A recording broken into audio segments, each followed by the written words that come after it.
Hello mga ka-Ren Vlogs! It's good to be back! Alam ko, na-miss niyo ako. And gusto ko lang pala i-shoutout yung mga 304 na followers or subscribers natin. Thank you for tuning up sa channel natin, mga ka-Ren Vlogs. And for today's video, may bago na naman tayong tatalakayin. Yes! Pero bago yan, mag-intro muna tayo.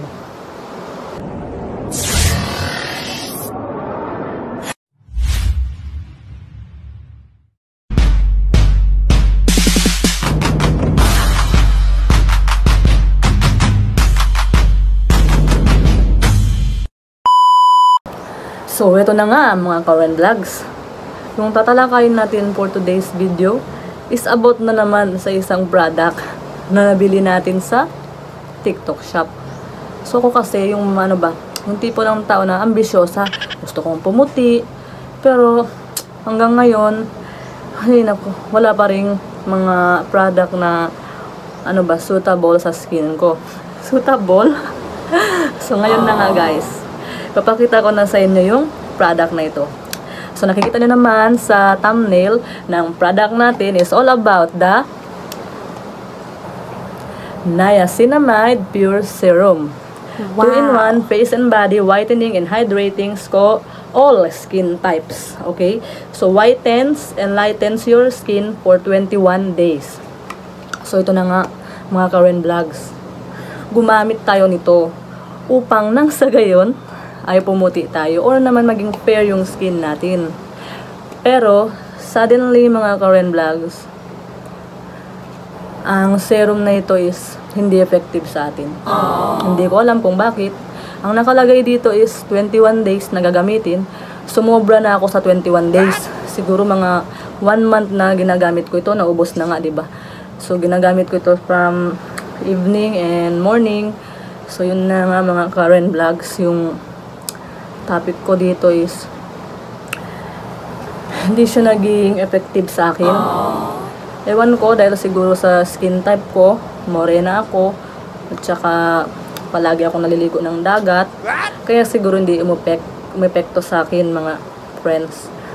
So kahit ganun, nirecommend ko to sa mga mapuputi na, at yung mga yung palaging naka-aircon, at saka yung mga may ginagamit na ini-intake nila sa loob ng katawan nila, may mga iniinom sila.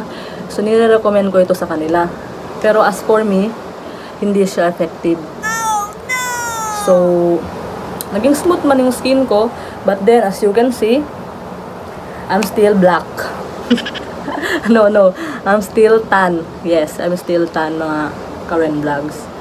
So, hindi ko alam kung bakit hindi effective sa akin. Ayun na nga, sinabi ko na nga sa inyo dahil mahilig ako maligo ng dagat. Pero siguro in a week, 2 times na ako naliligo ng dagat. Pero hindi naman yung reason para hindi ako pumuti, di ba? So, tinay ko tong Niacinamide Pure Serum. Hindi siya naging effective sa akin. Effective sa akin. So, yun nga guys, hanggang dito na lang yung paggamit ko sa kanya. Yung journey ko dito sa Niacinamide is hanggang dito na lang kasi hindi siya effective sa akin. Okay? So sa akin lang to, hindi ko sinasabi sa lahat. Okay? Hindi ko sinasabi sa lahat. Maybe iba-iba yung skin types natin, so kaya ganun na lang yung epekto sa akin. Okay? So, yun nga, mga ka-Ren Vlogs, hanggang dito na lang. So, ito na yung bagong update nyo sa akin. Thank you for watching. So, bago yan, gusto ko muna kayong tanungin. So, ano siguro yung pinaka-effective na pangpaputi? I-comment nyo nga dyan.